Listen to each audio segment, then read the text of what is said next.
Enregistrement, voilà. On a Voilà. entendu. Et j'ai mis le timer. Voilà. Bonjour, bonjour Valentin Narbonnet, bonjour à tous. Donc, ce soir, c'est notre troisième interview des candidats à la mairie de Colombes. Et merci surtout à vous, Valentin, de vous prêter à l'exercice qu'on vous a proposé. Et on va commencer. Peut-être en présentant Colombe Transition, qui est une association locale de citoyens et de citoyennes bénévoles qui sont engagés dans la transition écologique et dans la préservation de la biodiversité et de la protection des ressources localement. À l'occasion de la campagne de Colombe 2026, on a souhaité ouvrir un espace de dialogue avec les candidates et les candidats autour de leur vision de l'avenir de notre ville.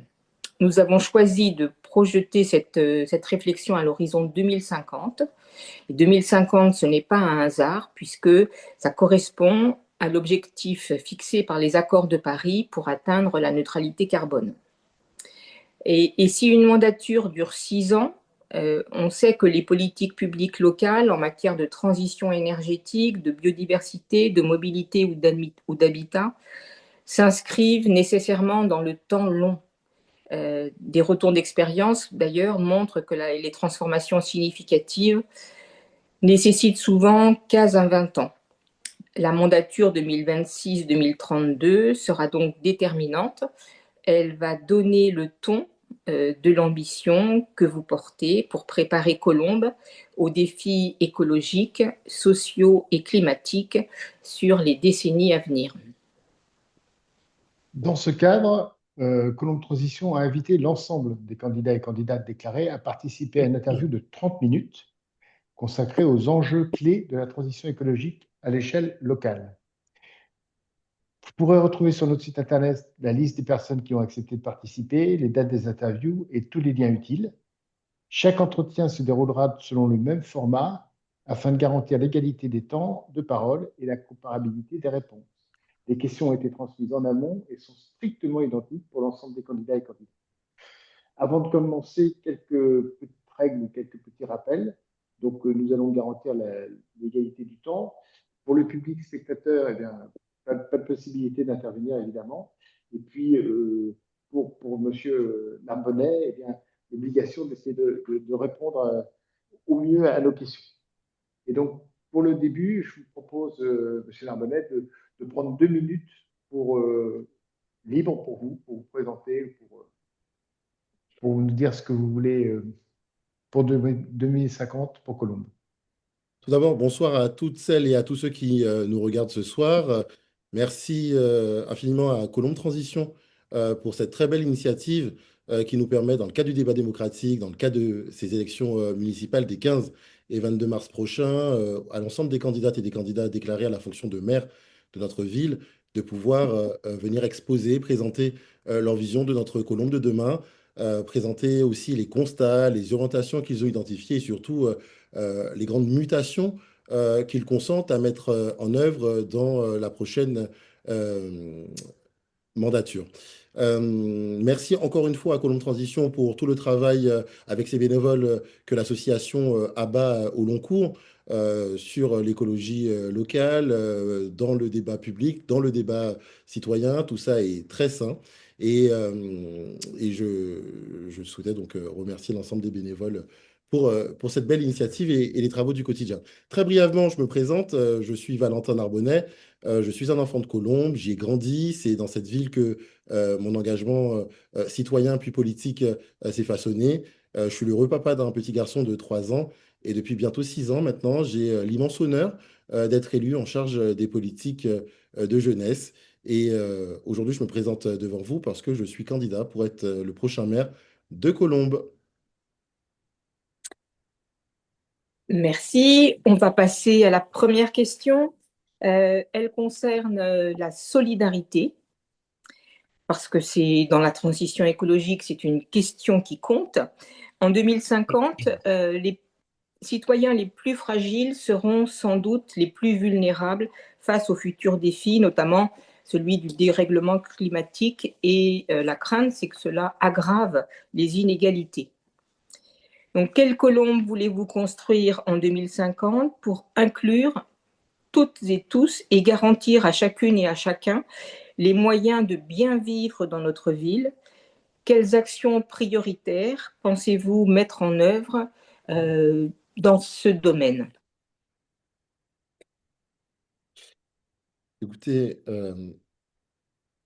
le réchauffement climatique a une part extrêmement importante dans l'aggravation des inégalités. Mais ce n'est pas la seule source. Les brutalités économiques, les régressions sociales, l'individualisme aussi de notre société, y jouent un rôle important. Et c'est la raison pour laquelle j'ai l'intime conviction que la ville, la collectivité municipale est le premier rempart de proximité pour nous préparer collectivement à Colombe à 50 degrés Celsius en 2050 et venir au soutien des personnes les plus vulnérables avec des politiques de solidarité modernes et efficaces. C'est aussi et surtout pour ces personnes, pour ce public vulnérable, celles et ceux qui n'ont pas de patrimoine, comme on dit, que l'action publique municipale prend tout son sens. Celles et ceux pour qui le seul patrimoine est le service public. Euh, Au sein du collectif que j'ai l'honneur de mener, Colombe en mieux, notre boussole est simple. Aucune transition écologique sans justice sociale puissante et profonde.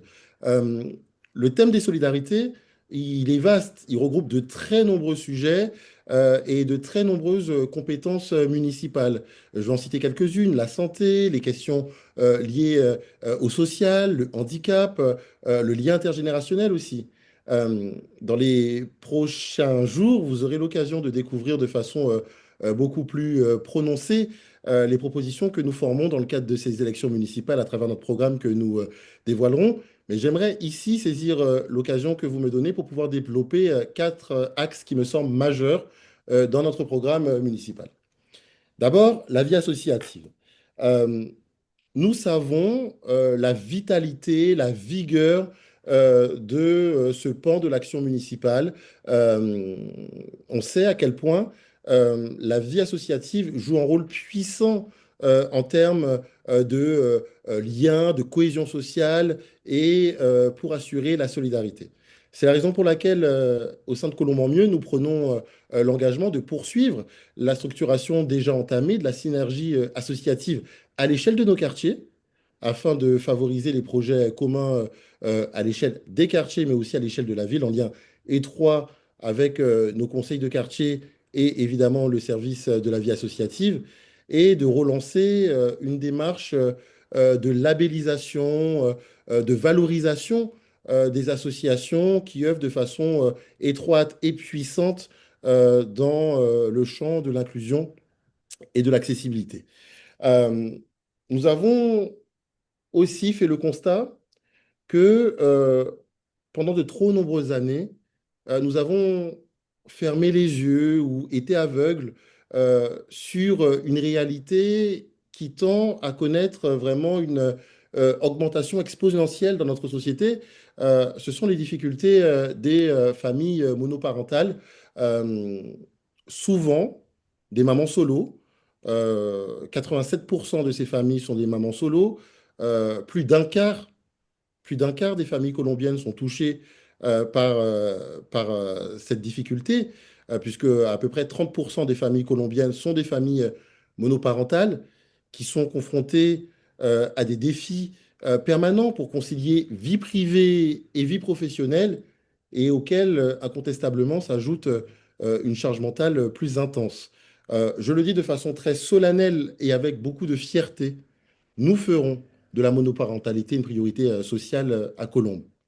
Nous mettrons en place un accompagnement municipal spécifique pour faciliter l'accès aux droits, aux dispositifs municipaux et aux services publics des familles monoparentales, avec une tarification spéciale aussi au sein de la tarification des services périscolaires et de la cantine. Mais vous êtes peut-être bien informés, nous avons aussi l'ambition de faire la cantine gratuite pour toutes et tous de façon progressive. Par ailleurs, toujours avec l'idée qu'aucune bifurcation écologique n'est possible sans cohésion sociale, Nous voulons faire de l'inclusion des personnes en situation de handicap une priorité transversale de notre mandature. À Colombes, le handicap ne doit pas être un facteur d'exclusion, de précarité ou d'isolement. Euh, Nous voulons vraiment faire de Colombes une ville, je le dis de façon un peu triviale, handi accueillante, une ville inclusive. Alors, on sait très bien que l'inclusivité à 100% On n'est va, pas possible, euh, mais on peut faire de Colombes une ville mieux adaptée et plus inclusive on aux va, personnes en situation de handicap. Je vais trop parler, Michel.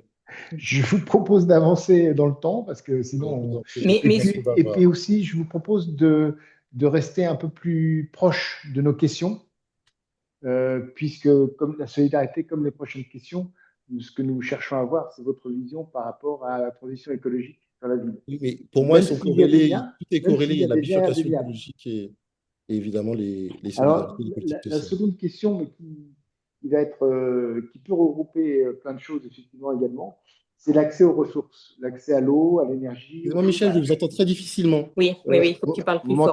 Vous m'entendez mieux comme Oui, ça? oui, mieux. Oui, mieux, c'est Ah, mieux. c'est peut-être, Oui. bon, excusez-moi, Ça fait en fait, excusez-moi. la deuxième question fait le lien avec Voilà. Donc l'introduction. la Oui, deuxième question, c'est en l'accès aux précisant. ressources, Oui. à l'eau, à l'énergie, au chauffage.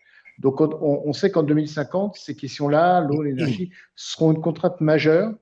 Ça a de l'influence aussi sur la biodiversité, sur qu'il soit dans nos espaces publics ou dans les jardins privés, des risques sanitaires et la fragilisation de nos infrastructures générales, donc aussi bien le chauffage, ça inclut la mobilité, la communication. Donc l'accès à ces ressources est essentiel.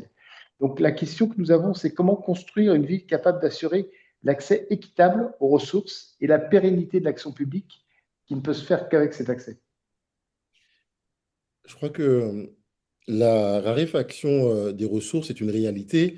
Vous l'avez bien dit, Michel, et tout aussi optimiste qu'on puisse être sur notre capacité collective d'innovation. Et notre pays est à la pointe, eu égard au nombre de brevets qui sont déposés chaque mois. Les réalités physiques s'imposent à nous.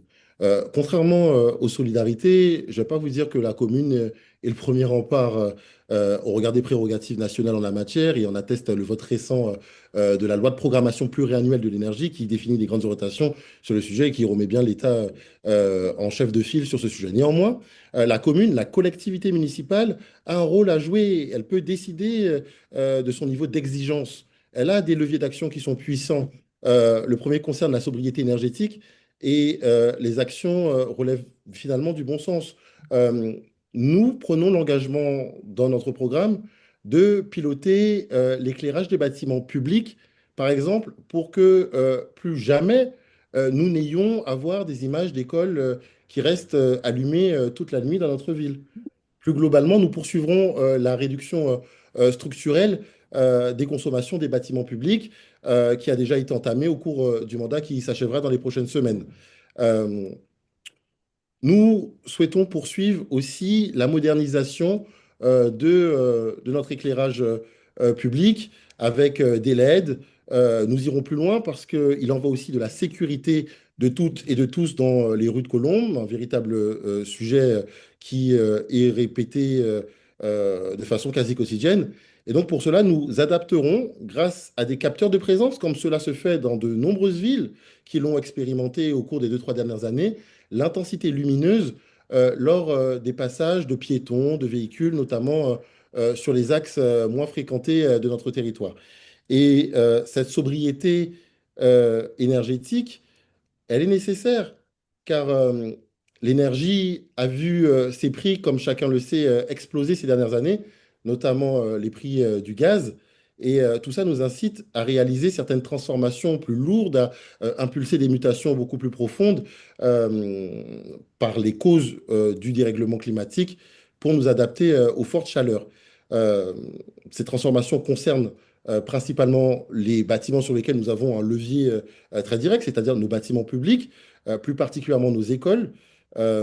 Chacun le sait, de trop nombreux cas nous ont été remontés, notamment l'été dernier, mais pas que, en période de canicule, de classes qui sont rendues impraticables par la chaleur.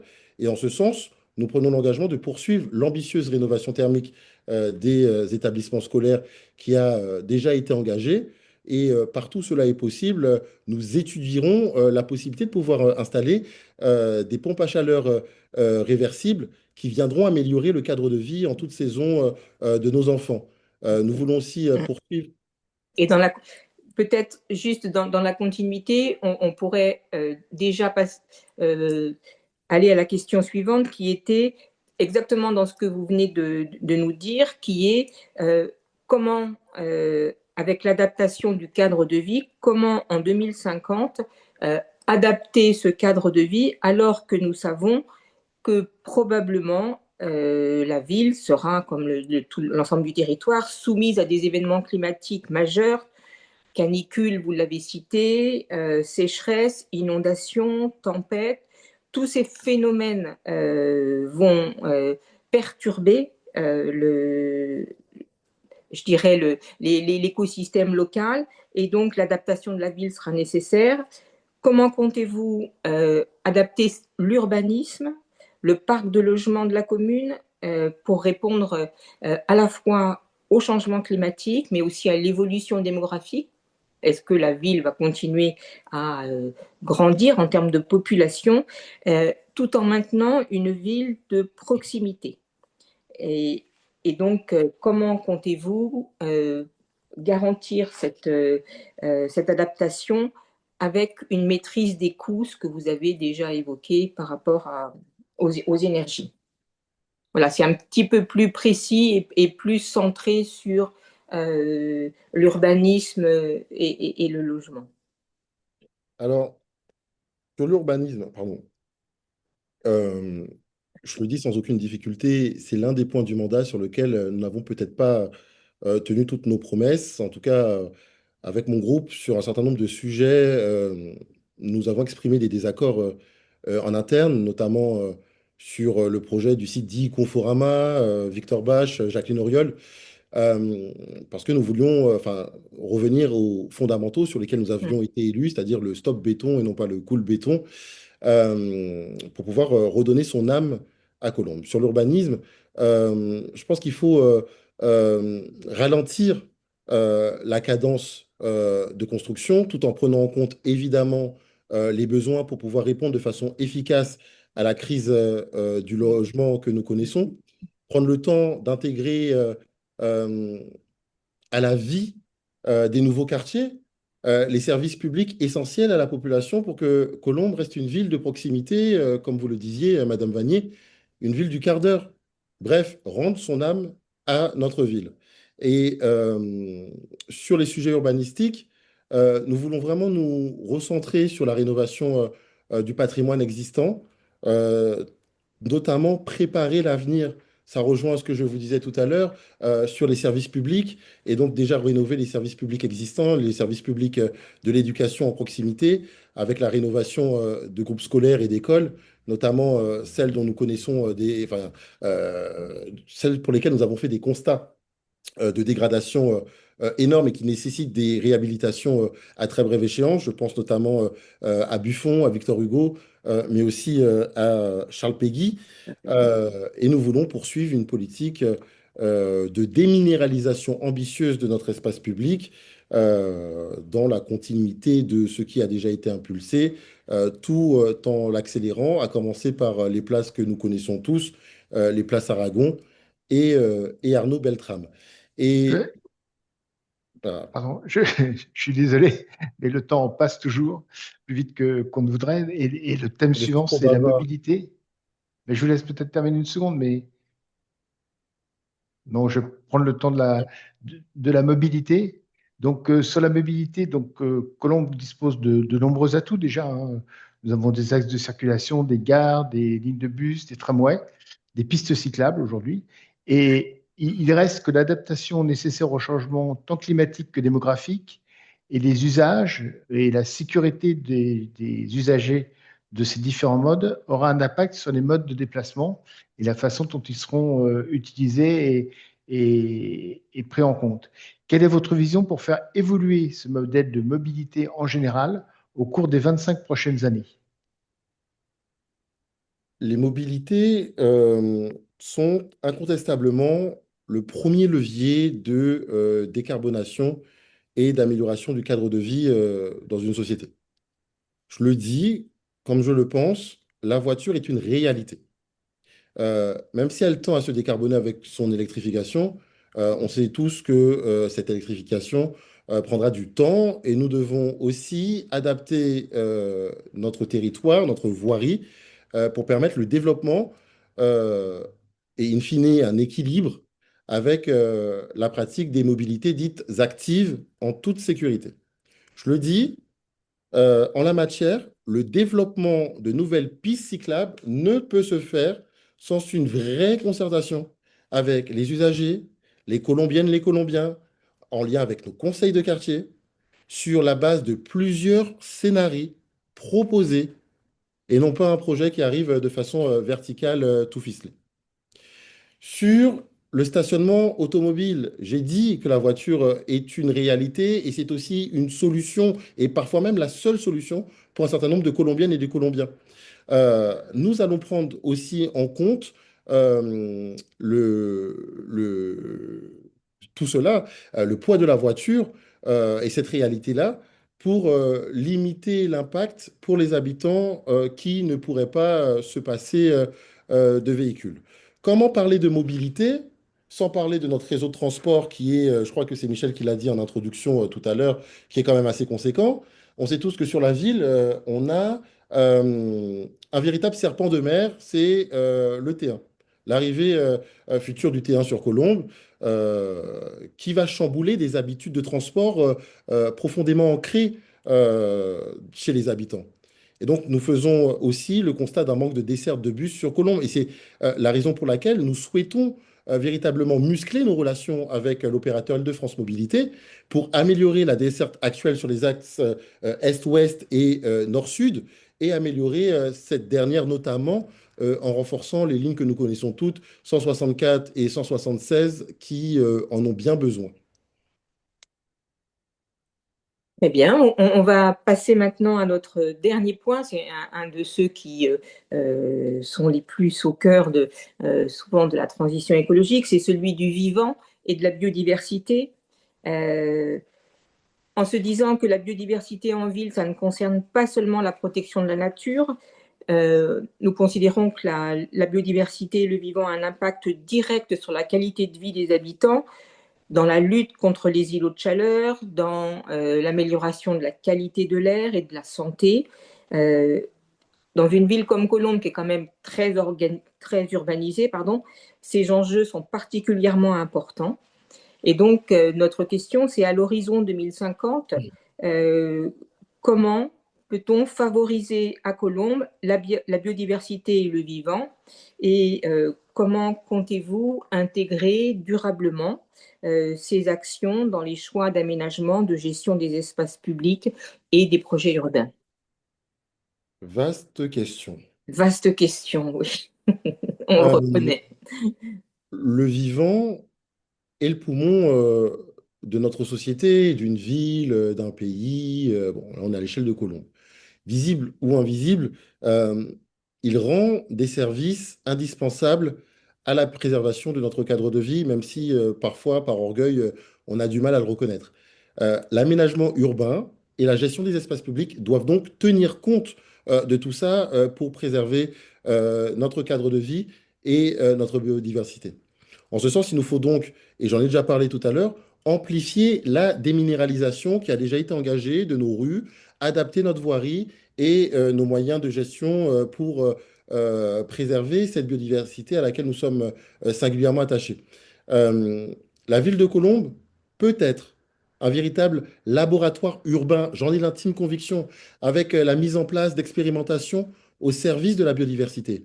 Je pense notamment à la plantation d'arbres de pluie qui pourraient irriguer nos plantations sur les trottoirs, au lieu qu'elles finissent, comme c'est le cas actuellement, dans nos égouts, avec une végétalisation choisie de nos cimetières pour en limiter leur entretien, un sujet récurrent sur les réseaux sociaux et pas que, et en installant aussi du mobilier urbain qui peut servir de refuge à la biodiversité, comme des colonnes Maurice qui pourraient laisser s'exprimer cette biodiversité, des bancs fleuris ou que sais-je encore. Sur la végétalisation, nous portons une ambition forte que chaque Colombienne, chaque Colombien puisse voir 3 arbres depuis chez lui, que son quartier ait 30% de canopée et qu'il soit à moins de 300 mètres d'un espace vert, y compris privé.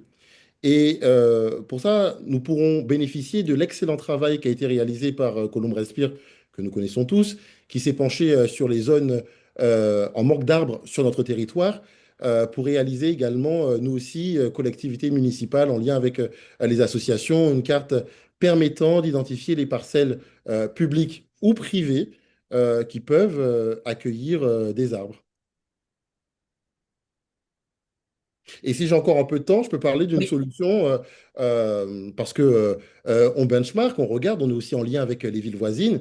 Et en toute humilité, je le dis, nous prenons exemple sur la ville de Nanterre qui subventionne, accompagne les propriétaires privés qui souhaitent participer à cette démarche collective de planter un arbre en participant partiellement ou intégralement en fonction de la catégorie d'arbre au financement justement de cette plantation.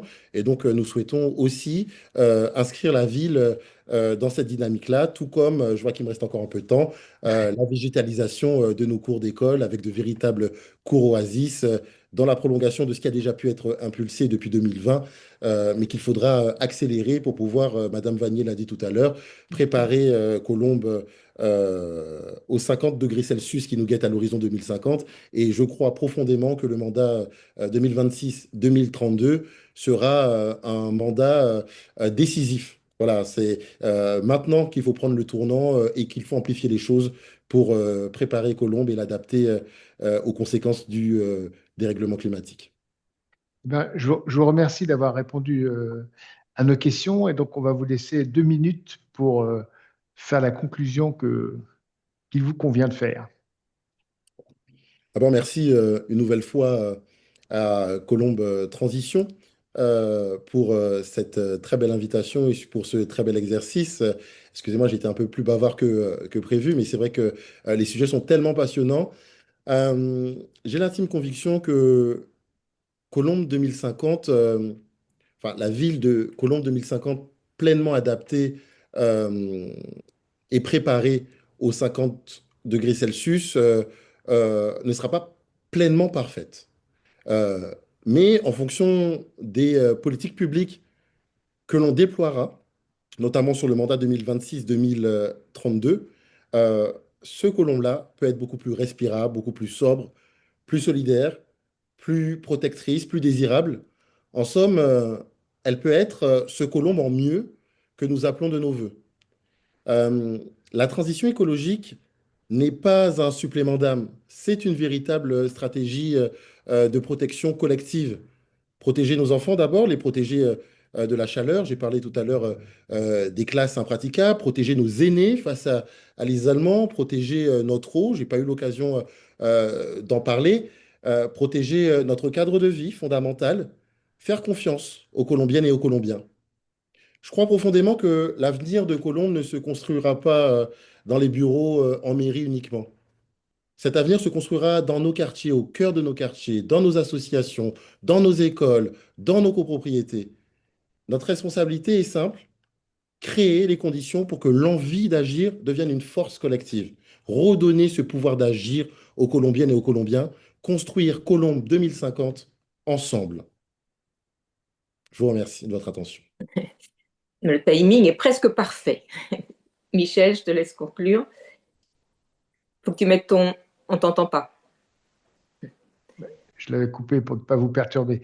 Donc, merci de votre participation également. Donc, nous allons poursuivre, nous, nos interviews tout au long de la semaine jusqu'à la fin de la semaine prochaine.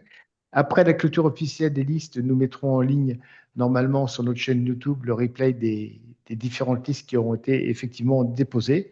Voilà, et nous vous souhaitons à tous et à toutes une excellente soirée. Bonne soirée. Et Merci encore à un vous. grand merci à vous de vous être prêté si volontiers à notre exercice.